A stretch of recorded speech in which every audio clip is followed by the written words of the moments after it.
Before we get started on this question and answer video, I want to make it perfectly clear that a lot of times you don't really see the behind the scenes collection of scat or urine or hair or evidence and stuff like that.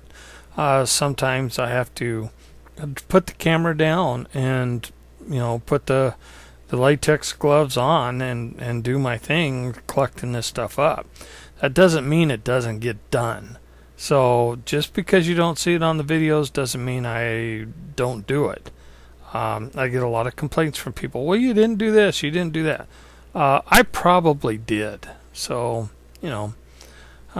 just to make mention of that. And I think this last video on scat kind of shows that I do a lot more than just walk around with a camera in the forest.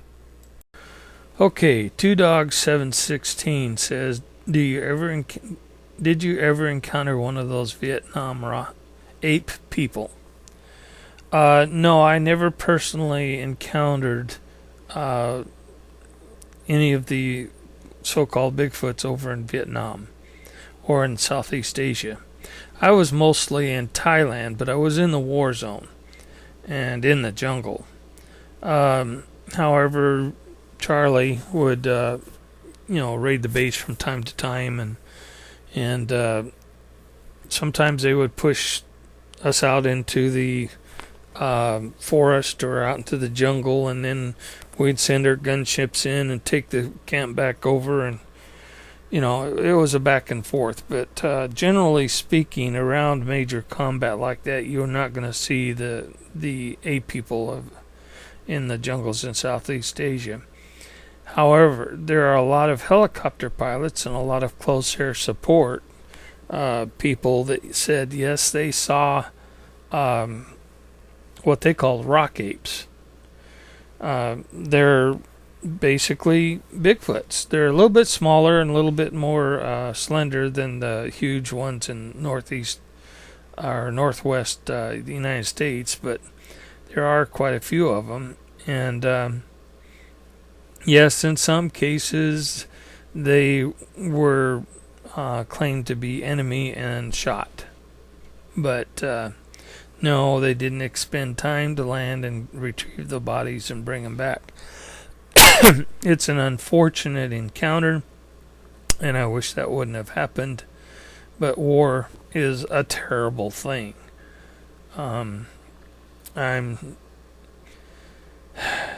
There are rock apes there.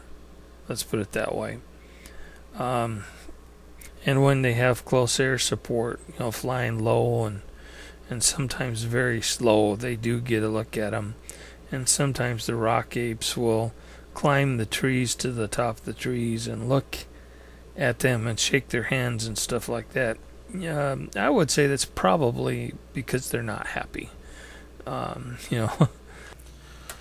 that particular time of my life, I was not a believer in Bigfoot, so I didn't pay too much close attention to the stories about the rock people. I just thought they were probably the communists infiltrating the forests and so forth, so I didn't pay too much attention to it. But now I know better. This next question comes from a group of people. It's been asked more than once, and they want to know if I'm going to be taking an anthropologist or zoologist or primatologist or anything like that with me on my next trip. Well, the answer is no. Because for one, none of them have volunteered. Nobody has been interested in going.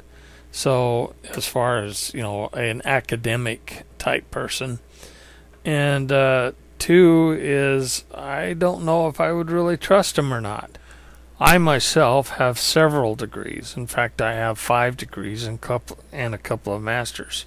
So I'm very well educated, and I know what it's like to try to get thesis work done and also get a paper accepted through a scientific journal.